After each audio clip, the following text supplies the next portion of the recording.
You've made it to Chiro Hustle. Sit back and learn from the greatest influencers in the profession.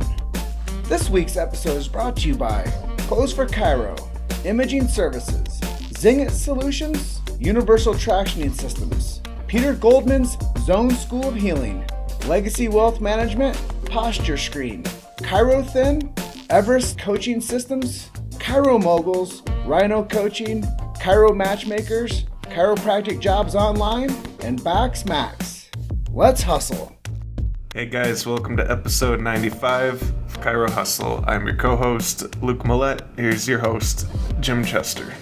So today we had the opportunity of interviewing Curtis Fedorchuk, and we talked to him about research. So if you guys want to know the research and where it's going in chiropractic, stay tuned. So Dr. Fedorchuk, tell us your chiropractic story and what influenced you to become a chiropractor. Basically, my parents, I don't have a miracle story or anything like that. My parents just started taking me at literally age 10. And when I asked them this question, they always just say, well, it felt good to us, so we just thought it'd be good to go. So, and my dad was a banker, and he had lots of clients that were chiropractors, so we basically went to one or two growing up in the Bohemian family. I believe there's about 50 of them. 50 of them are chiropractors. So my main mentor was Jerry Bohemian, and he would always talk about health and about how the body worked to me. I didn't understand. He never actually explained the chiropractic story to me. But then I did have basically three, well, not miracles, but three aha moments that made me realize, wow, this is really something to this.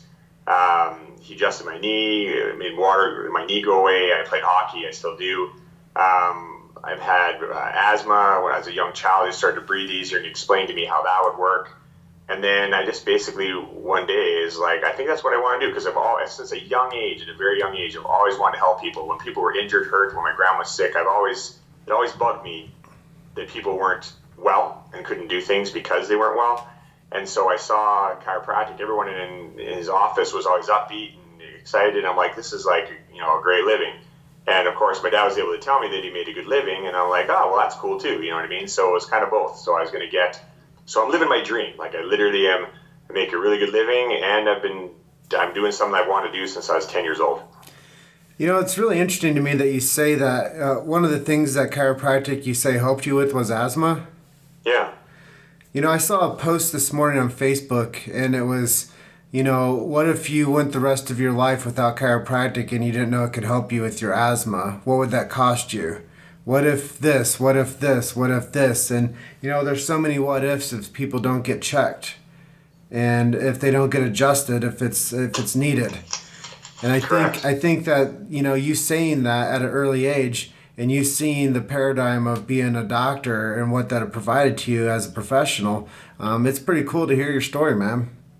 Cool, thanks. Yeah, in contrast to that, my grandma, unfortunately, my dad's mom was a pharmaceutical A client, and in the days before computers, she was taking about 30 drugs a day. Boy. And it changed a pivotal moment in my life, in just in terms of what I was up against, or would be later, if you're not up against, but would be seeing, is my dad brought home a grocery bag. At the time, it was a brown bag full of drugs from my grandma's house, and he threw it all over his bed, and he just looks at me, and he's just sad. He was visibly shaken. He goes, look what grandma's taken.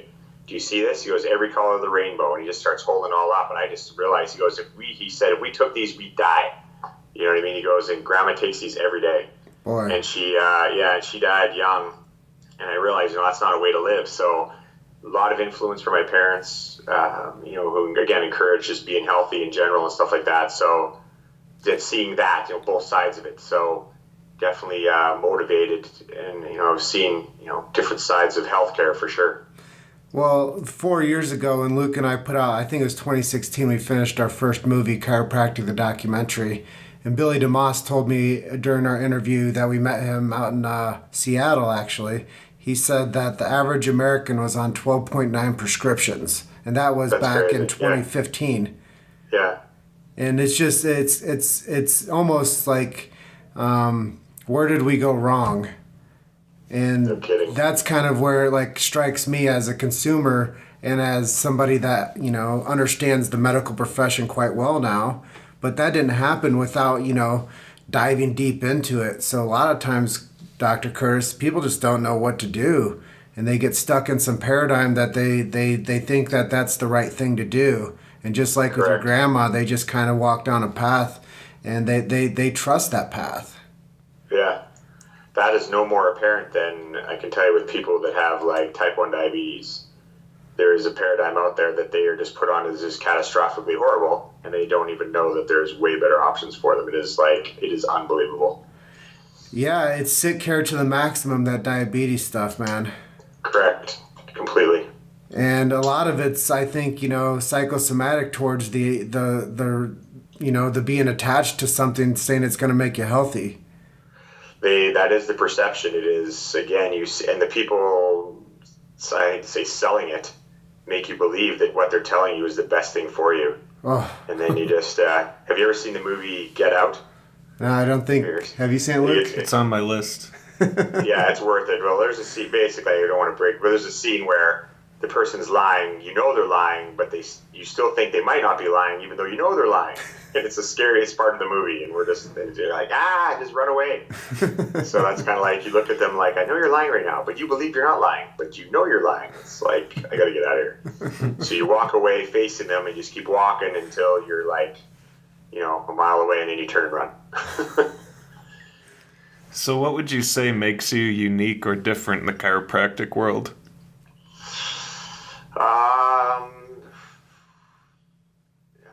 Well, everyone cares. Let's put it that way. I should always say that. Everyone, I laugh when people say they have different intent. I think everyone has good intent. I should say you should have good intent. What makes me unique? Pretty much, I think that I publish research and have documented my entire practice since I started, and am sharing my results with the world so that others can be exposed to it and find help from other chiropractors. So by far, that is definitely my unique feature. I know there's others that do it. I don't know it to the same degree, but I know that much for sure. So let's talk about your research a little bit. How has it impacted the chiropractic community? I guess I'll start at the top. To my knowledge, probably one of the most downloaded, read studies in the last how many years is our paper on telomeres, or telomeres, however you want to say it. Are you familiar with that paper? I'm not familiar with that paper specifically, but I'm definitely familiar with the telomeres, which is the ends of the DNA that kind of look like the shoelaces on that strand. Correct. Are you familiar with what it means for someone's health? I think that if they're frayed at the end, it looks like you have more degenerative disease inside of you. And if they're not frayed and they're tight together, that means you have better longevity with quality of life. Well, somewhat. It's a measure of your chronological age to your biological age. Yes, what you said is totally true. But what they're saying is that if you have healthy DNA strands, you have better DNA replication. So true anti-aging, if you want to put it that way. So a few years ago, probably 3 or 4, Dr. Dan Murphy was at a CBP seminar, and he just said, would you please publish a study on telomeres? So I looked at the other chiro in my office, Dr. Doug Lightstone. We looked at each other and we're like, we'll do that. We can do it. That's just kind of the way we just share. But actually, I'm going to digress for 1 second, is that way back when I started in chiropractic school, this is kind of a story that motivated me to actually do research. I thought as a profession we had it all figured out, because again, I knew nothing but greatness in chiropractic growing up. I just loved it. You couldn't say a bad thing about it to me. But I had erroneously in 1998, when the internet came out, I printed out this entire website that was devoted to anti-chiropractic stuff. And they said some pretty nasty things, and some of it I couldn't defend. And I looked for guidance from Dr. Matt McCoy at the time at school and said, hey, how do I, is this true? And is this real? We have no research and this, that, and the other. And he's just showed me where to start looking and reading. And so while people were going through school studying, spinal anatomy, I was studying that and research on chiropractic and physiology and stuff. So the very first patient that I quote unquote lost was this little girl that her dad would not bring her in simply because I couldn't show him any research. And he just said, if there's so many cases, why is there no published research on chiropractic and asthma? And my own testimony at the time wasn't good enough. I was a second quarter student, but I went to the the university library to get all the research there was on chiropractic and asthma, and they literally handed me a single sheet of paper with a diagram to the lungs, and that was it. And I was so, at that moment, it was a pivotal moment for me. I felt so, I don't know what the word is, I felt really alone. I'm like, wow, I'm in this library, I'm supposed to bring all this knowledge, I want to save this little girl and help her get her adjusted, but I can't even bring her dad, who's a rocket scientist, I can't bring him one shred of evidence in terms of how chiropractic has helped people with asthma or how it could. And I just had to bite the bullet. When I saw him next, I just gave him the sheet of paper and I kind of hung my head and walked away. And he was so polite. He said, thank you. And he, kind of whatever, we didn't get to help his daughter. She never got help, nothing. I tried over and over, but he's like, hey, I want to make sure that if I'm going to bring my daughter somewhere, you have at least some credible evidence that's going to, and you can say testimonials all you want. I guess, I'm sure there's chiropractors out there that could have got him in, but no matter what I did, I tried to get him to talk to other chiros. He just wouldn't do it. He just said, I just need some evidence. And so I thought to myself, well, how hard is it for a university to do an asthma study? And so for me, a little bit of, I'm not going to say disdain, but disappointment in my institutions is that we don't have these mass studies, showing how many people benefit from that. And then there's ways you can measure it through obviously lung meters and,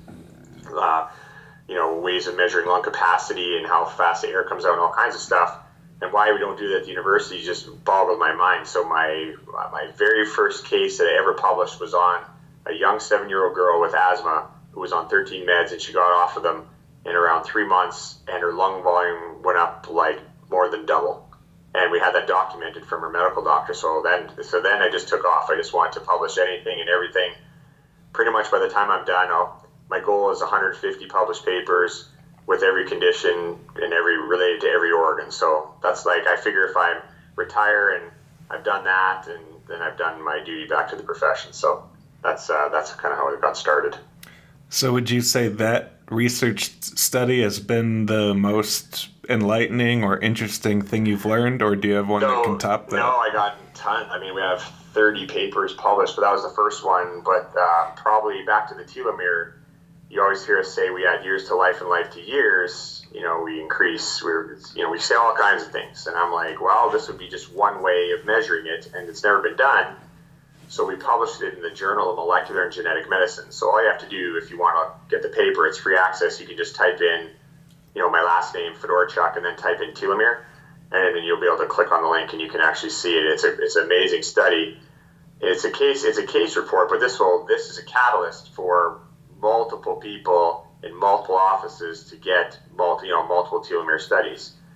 And one of the great things about this study is her subluxation is reduced as measured on X-ray, and also her quality of life assessment, or SF-36 forms, improved.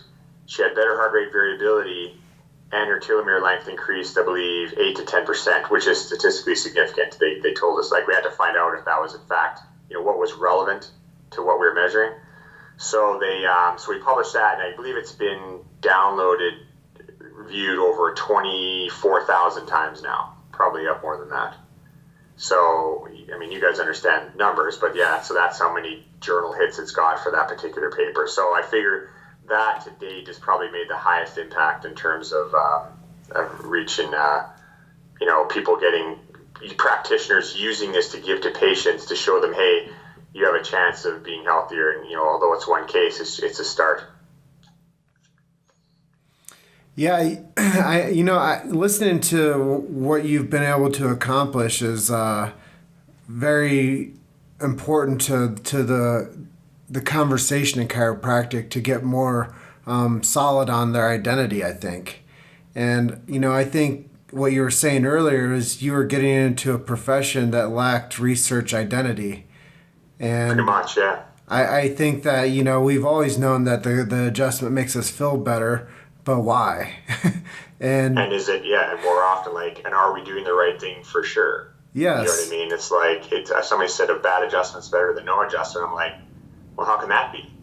You can't be infallible. It can't just be perfect always. You know what I mean? There has to be some skill involved in doing it. I don't believe that. That's why actually we measure 3 years ago. This is probably my most impactful, just in terms of physiology, you interviewed Dr. Evan Katz, right? A couple weeks ago. Yeah. So I was part of that project and on that paper, but that has huge implications too. But for me personally, 3 years ago, I started doing research on type 1 diabetes with continuous glucose monitors, and my patient just showed me that he had one, and I'm like, hey, what is this? Can I get one? And what does it do? He said, yeah, it measures your blood sugar in real time. I'm like, wow, hey, I want to see if we affect blood sugar. So we have up to 8 type 1 diabetics, but what we're able to show, and we already published one paper, we're about to publish a case series, is that we're able to influence and affect their blood sugar immedially. And we see that real time because these monitors show up on your iPhone, right? You can actually see it. Mm-hmm. We can drop their blood sugar sometimes even 100 points when they're high. We're talking with reductions in insulin, and these are type 1 diabetics, and these people that aren't changing their diet. And before I even go on, there's people need to know how to eat properly when they are diabetic. I mean, that's just a given, this period. But for these studies, we actually said to the first one, we're like, hey, don't change your diet, just keep eating what you're eating and see if getting adjusted. And he had a thoracic subluxation. If you read that paper, this is probably our best case report that we've written. You can type in Fedorchuk on the internet and then just diabetes, and it'll take you to the journal. But it shows that we were able to drop his A1C, which is a measure of your total blood glucose over 3 months, and keep him in more normal blood sugars over a 3-month period, and we have a year follow-up. So seeing that real time, seeing blood sugars drop real time, was just the biggest eye-opener for me. And at one point we had a child in here who didn't even know I was coming, and he has type 1 diabetes, and his sugar wouldn't go down.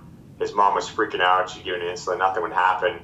And we were setting him up, and nothing happened. His sugar wasn't going down.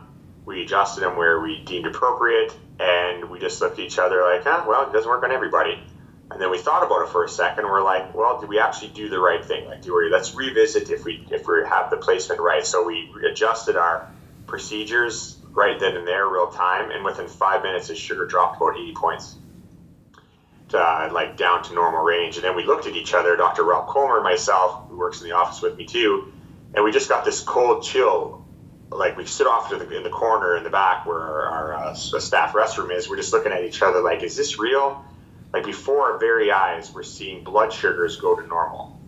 And that was just a creepy / exciting moment in our lives to see that we were able to actually measure, do a good job, check our work to see that we're doing a good job. And now we're pretty good at it. I mean, our research is our hypothesis, and what we're seeing with people is holding true. We're seeing thoracic subluxations in the area, and we don't know why it happens. We don't have, obviously we have thoughts and speculation of how we're helping these people, but to see sugar drop real time, I can't even tell you what that means to a person. It is a big, huge deal. So that's probably the most. And I'm actually, I was invited to a world conference on diabetes in Barcelona, Spain this year to speak about type 1 diabetes in a couple places, and it's from that published paper. And then I've been contacted we have other research actually showing we actually tripled the function of a pancreas. And how do you know that? Is there's something called a C-peptide. And that is primarily just due to just diet and chiropractic, all kinds of measures. But the simple fact is that's never, months after people are diagnosed, their pancreas is expected to die out and get worse. But in fact, this person is actually recovered and got it 3 times stronger, as measured by a C-peptide, which is a measure of if your pancreas is producing insulin or not. So that's the latest. So that is a huge, huge deal. So when people know about that, I know when parents read that, or people who are newly diagnosed and stuff, they'll know chiropractic care is essential in addition to, of course, food, but they're going to see that there's options out there that they don't have to suffer needlessly like most people do. Boy. So do you have any favorite motivational quotes or mantras that keep you fired up and committed to doing all this research?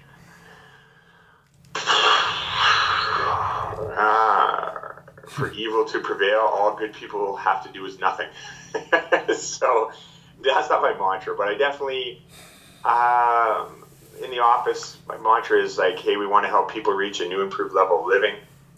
I've used that ever since I started, but I want to contribute not a mantra as much as just my philosophy is I want to matter to the world. I want to leave something behind that's worth leaving behind. Legacy is not about an individual, but as much as legacy is about what you leave for other people. And if I can leave a trail of breadcrumbs that's easily readable and digestible and a map of how to make and help people through what I've learned through my profession and the research, that I've learned through CBP and stuff like that, then I'll know I've done a good deed. You've made it to Chiro Hustle. Sit back and learn from the greatest influencers in the profession. This week's episode is brought to you by Clothes for Chiro, Imaging Services, Zingit Solutions, Universal Tractioning Systems, Peter Goldman's Zone School of Healing, Legacy Wealth Management, Posture Screen, Chiro Thin, Everest Coaching Systems, Chiro Moguls, Rhino Coaching, Chiro Matchmakers, Chiropractic Jobs Online, and Bax Max. Let's hustle. Hey, that's so awesome to hear. I think so many people, they have it confused when it comes to like something as a mantra. And I think it is something that we should all pay attention to. But, even when I worked in an office, one of the things I'd always say to the people that we had a chance to work with, I would always tell everybody have a chiropractic day. And, Oh, nice. I think that's something so simple that as a mantra, that was kind of what I resonated with our clients at the time. But as I've evolved, in life, you come up with new things. It's like that one quote that said, you never, grew if you had the same thoughts that you had yesterday or something. But Right. I think that it's important for us to kind of know thyself in that framework as to what am I going to leave as a contribution? And is the life that I've been gifted worth contributing what my special talents are? And I think that's a big deep dive that a lot of people have to get to eventually, is to know, just to feel accepted for their achievements and what their real natural abilities are. Right. No, I hear you. So you coming into chiropractic at 10 years old, realizing that you were, that was kind of an idea track that you were going on. You're actually one of the first people I've ever interviewed with that type of a story that knew at that age that's what you wanted to do. Yeah, really? Okay. Well, yeah, out of all the people you interviewed, that's cool. I contribute something new. So I know that you're deep into research, and we'd probably get a lot more clarity for chiropractic if more people knew about it. And Yes. what would we be able to accomplish if more people knew about the research that they had access to through the work that you've done? I think you would see a dramatic, improvement in health. I mean, here's one of the things I want to kind of rephrase that is that if you've ever, in any business, if you open it and you're not ready for business, the business will grow quickly like a new business. But then if you're not servicing your people properly, you'll find that you don't have repeat business, right? Or you will have very few repeat business, and you will have your high turnaround if you have aggressive marketing. So for me, I think that we're getting to the stage now. Again, I think once we are better at delivering the actual service that we offer, and I don't mean lip service, and I don't mean the message verbally. I mean the message of the actual procedure of locating subluxation, correcting subluxation, measuring it, having an established goal, a congruent goal that we can all agree on. Then once and then we publish that and the masses come in, I think we'll be better at it than having just an influx of people, and we're not ready professionally nor business-wise to handle that, because the message is so mixed. For example, I had a girl yesterday, she's a nurse, she comes in and she's been to 5 chiropractors, and I'm like, well, red flag for me. I'm like, well, why do you want to see me? I mean, I'm not any better than, hands-wise as far as adjusting. I know we have our we specialize in our structural rehab and stuff, and that's unique to us. But I said to her, what do you hear? She goes, well, I'm not better, and blah, blah, blah. I'm like, well, what did your x-rays show? And she goes, well, I never had x-rays. And so I'm like, oh, wow, we're definitely going to do x-rays and see if we can help you. And I took the picture, and I didn't chuckle, but I almost did. She has like a pars fracture, like just obliterated, like right through L5S1. This is like the most obvious thing. But she'd be getting care from 5 different people. She went to 5 different offices, and not one person took an x-ray of her. So I'm just like, and she was a nurse, so I kind of looked at her. I'm like, why would you go to a place that didn't take x-rays? She goes, well, I didn't know. I'm like, okay, we'll have a look. And well, no wonder you have like extreme back pain and all kinds of stuff. So I think that we have to be a little bit more together, unified, and we have to have our bases a little more covered before we start seeing that massive influx of people. Because I think if we see too many people and we aren't doing a good job on them, we're going to turn off many people as we turn on, if you will. That's my people may not like that message, but I firmly believe that we need to have a better save percentage. And what I mean by that is we need to show what we're telling people more, which is why I did the telomere study. If we say we can affect organs, really, well, that's why I did the diabetes study. Do we improve quality of life? Well, then that's why we need to document quality of life. I mean, I have a whole company devoted to that. So I think that we need to show people first that we have our act together so that when they do enter our doors, we're better at retaining them as opposed to high turnaround. That's my take on that. Well, I know that if I went to the dentist and he tried to give me a filling without taking x-rays first, I probably wouldn't stay there very long. Right, or just, there's just so many, or he wasn't sure, or he put it on the side, or we make a joke, we're like, what if he didn't have you open your mouth?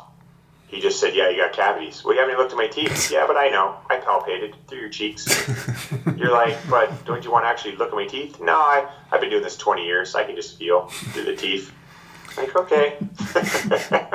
It's kind of a tongue-in-cheek joke. But it's true. I mean, it's like, he's been doing it 30 years. I guess he knows what he's doing. Okay, drill away. There would be people that would let him do it. You're like, all right. So the way that everything's going nowadays, where do you see the chiropractic profession progressing in the next 20 years or so? I'm going positive on this one. I know that just through the efforts, and I've gotten a lot of feedback from a lot of leaders in the profession who are, I fly pretty low on the radar just in terms of, because I don't do this for anything other than practitioners using my studies to be able to reach more people.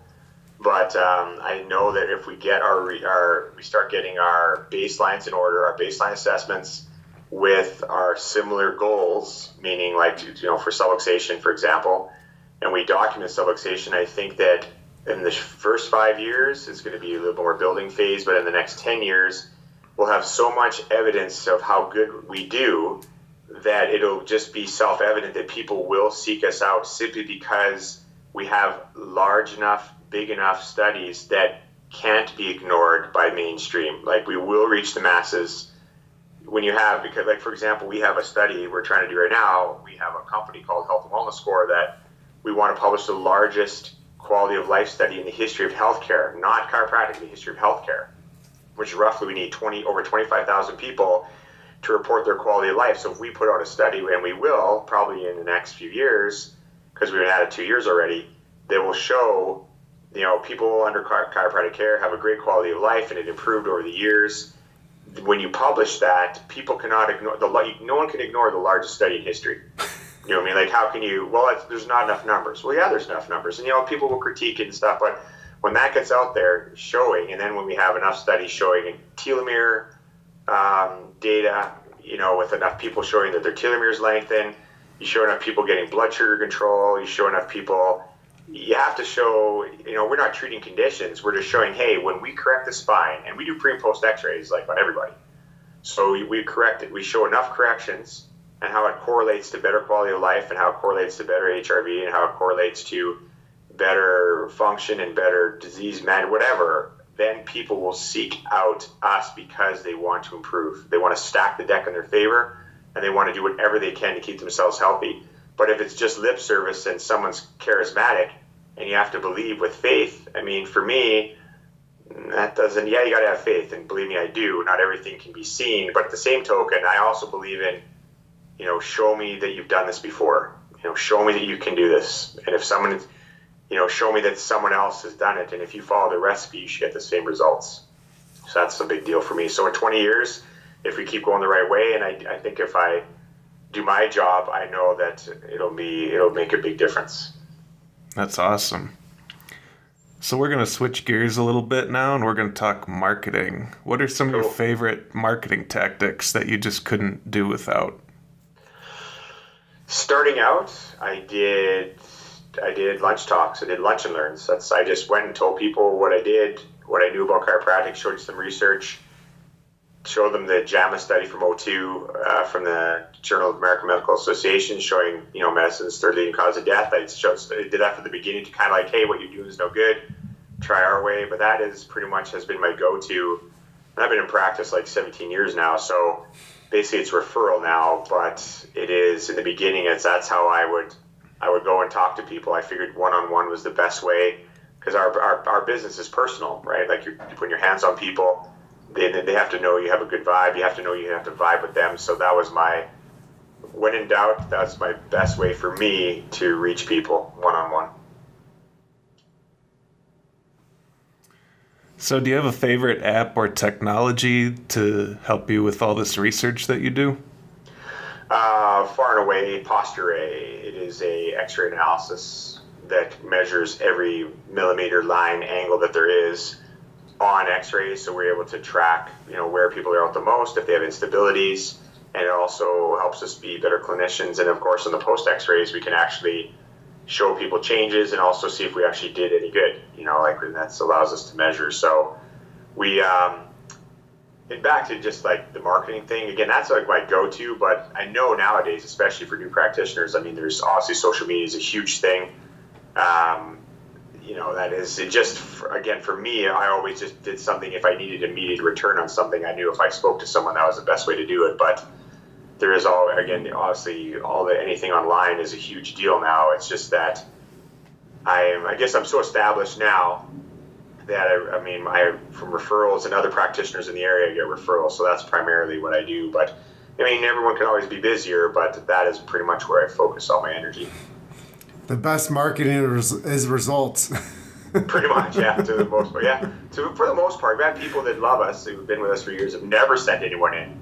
They just, for whatever reason, but they also have people that just send us in scads and scads of people that just, they're so proud of the results they've gotten. So, and we send home reports. Like I say, my favorite technology by far is X-ray pre and post. We use heart rate variability. We use EMG. We use thermography. We use respirometry. We use dynamometer for grip. We use dynamometer on limbs. We use everything. I gotta be honest. We use anything you can measure. We have it.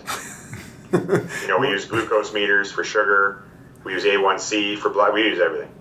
Yeah, I really appreciate that approach because I think that so many people that get into chiropractic don't realize that the tools are what makes validation. And that if you have access to something, you should, become a master of it. And I think that when you do start to realize that the more consistent you are with what you do, the systems and strategies get the better outcome when you pay attention to what you're doing. And I think a long time ago, people were like, oh, lay down on the table, I'm going to check you, I'm going to adjust you, and you're fine. But I realized that as we advanced as a society, the people from the looking glass looking outwards in, they want the person, like you said earlier, the rocket scientist wants something that they can say, this makes sense to me. Correct. And you know what, if you think about it, if we're seeing, sorry to cut you off, is that if we're only seeing what they say, 8, whatever, the varying numbers, from 5 to 10% of the population, if that's all we're seeing, and then 90% want whatever they want, like they want research or they want more proof of what we do or something, why would we not give it to them? Yeah, because especially if we have the ability to have it. That's the breakthrough. Yeah, pretty much. Then they'd be seeking us out instead of us trying to convince. Yeah, and one thing is, go ahead. No, sorry. One of the greatest marketers out there, Russell Brunson, said, quit going to look for people and get in front of them while they're running and get run over. Exactly right. Well, one of the things I think we need to be more is congruent. Like, for example, when I taught at Life for 5 years, while in full-time practice, I taught CBP, is that I'd say, well, how do you know if someone needs your care? They're out of alignment. Okay, well then how do you know your care is successful? Well, because they feel better. Well, what if they're still out of alignment? Pause. I'm like, what? Like, either if they're in alignment or if they're out of alignment, are they not, in danger? Yeah. And if they feel better and they're still out of alignment, are they not still in danger? Well, but they feel better. Yeah, but you sold them on out of alignment. Like, why not, just check whether they're in alignment or not? And we, for example, just had this girl, her life's changed from coming here. She feels better in every way. Her feet, her legs, her breathing, and all this stuff, and all her objective measures are so much better. She has more flexibility, more range of motion. However, her x-ray changes are minimal. And I just was like disheartened. But also I said to her, like, hey, you've made so much progress, and she's happy as all. I mean, she's happy as all. But the reality is I told her, hey, are you still subluxated? She's like, yeah. I go, do you still need care? She goes, yeah. And I go, why? She goes, because the way my spine is, that impacts my health in a negative way. And she goes, and if I just, sure, I feel great right now, but if I stop coming, I'm just going to go back to the way I was. I go, exactly. So we need to actually we need to be better at what we do. We need to change things up, make the corrections, and then your body will just function better on its own, without being dependent on our, every second day adjustments. And she's like, I totally get it. But if we just would have gave her a big hug, not showed her any post x-rays, what did we do? We made her feel better, and that's it. No structural change. We didn't get her out of danger, if you will. Well, what I take away from this is small changes make a big difference. Sure. And whether we're getting like a dramatic change on pre and post x-ray or whether we're getting an incremental change, the most important thing is getting under care. Yeah, oh, for sure. And I guess what I'm saying is we try to be congruent in our message, or we're saying we sold her, if you will, her need for care based on how badly her posture and curves and subluxations were. But if we only measured our success based on her symptoms, we're not being congruent with our message. So and there's people, you can't change everybody, but you tell them, hey, listen, just because you have plaque on your teeth, you don't stop brushing. I mean, you obviously keep brushing, right? So, but sometimes there's only so much you can do for people in terms of structural change, but you definitely don't tell them it's okay that they still have cavities, don't brush anymore. Keep brushing your teeth even if you have cavities. So the same thing, if you're out of alignment, you have bad posture, you still need to get adjusted and still try to do the best you can. So amen. Again, yeah, congruent message. That's my thing there. All right, we've talked about work, we've talked about research. Let's talk about something fun now. Okay. What do you do for fun? What are some of your hobbies? How do you relax? How do I relax? I mountain bike 3 times a week. I'm a goalie. I play pretty decent competitive hockey about 2 to 3 times a week. And then I have a wife and 2 kids. I just love spending time with them. And besides that, I just read research. I will be honest. That is my thing. I just read and read and read and read. That's pretty much it. Do you like audiobooks at all, or is it all reading text? I listen to stuff on the way to work, like inspirational stuff, like motivational things. Like Chiro Hustle? Like Chiro Hustle, yeah. I mean, I think I listen to that 3 times a day. I mean, that's all I can stand. That's all about it. Yeah, that's pretty good. I listened to every one except I heard, again, you guys said that Evan Katz character. I just couldn't. I mean, I talk to him every day, so I didn't want to hear him on the podcast, you know what I'm saying? And Deed Harrison, I'm like, oh my gosh, again? So we're coming up on the tail end of this episode now. Where can people find your research easily? Do you have like websites or social media links you can give us? Actually, all of our research you can be finding it. You can type my name in PubMed, Curtis Fedorchuk. That's like where everything's published. Can you spell that? F as in Frank, E as in Edward, D as in Delta, O-R, C as in Charlie, H as in Hilo, U as in Ukraine, K as in Ketchup. And then you can Google that, or you can go to like McCoy Journals. We're published in a bunch of different places. Or you can just go to our website, betterhealthbydesign.com, and we have all our links listed on there where we publish stuff. And I know, do we have like one more minute? Yeah, we have a few more. Oh, cool. I want to tell you something that's super huge. Our latest project, besides our quality of life project that we were looking to have practitioners join, is that we are, it's been 2 years in the making. We are about to publish the first epidemiological study on the prevalence of subluxation, which has never, ever, ever been done, which of course is sad, right? So it's actually going to tell the prevalence, the severity of subluxation as documented using X-ray and EMG and thermography on over like 5,000 subjects. And that's my entire practice database over my entire career, all on an Excel spreadsheet. And actually I have a call-in with Emory University actually later today to talk to them about it because they're almost done with the analysis. And we're going to publish that in a public health journal. So, you know, that in and of itself is probably one of my largest contributions, just to put a epidemiology study, just so you know, is the cornerstone of public health. So when you want to talk about people getting checked, there's no reason for parents to be alarmed about getting their kids checked because there's no data on how bad or how prevalent it is, right? So once this is out there, that would be the first of many. Hopefully that's a catalyst for several other even larger studies. But that being the first, that is going to be, again, the catalyst to really get things going and something the profession desperately needs. And I'm nervous about obviously putting out my entire practice. You know, everyone's going to see it. But again, it's something the profession needs, and I'm just glad we were able to do it. We have a team of people that did it, so it took a lot of work. Well, maybe that's our third chiropractic film, The Science of Chiropractic. Oh, there you go. That'd be awesome. We already have a third one. I thought it was Adjust the World. Well, we're always brainstorming on the right direction for creating films, but we're going to be doing one in the future on mission trips and how chiropractic care is affecting the world without any prevalence of money, speaking the same language, or having ever met each other. That we can make an impact on somebody's life with the adjustment. Okay, and it does. It absolutely does. Well, all right. That pretty much wraps up this episode. Dr. Curtis, I want to thank you again for being on the show today. This was a really good episode.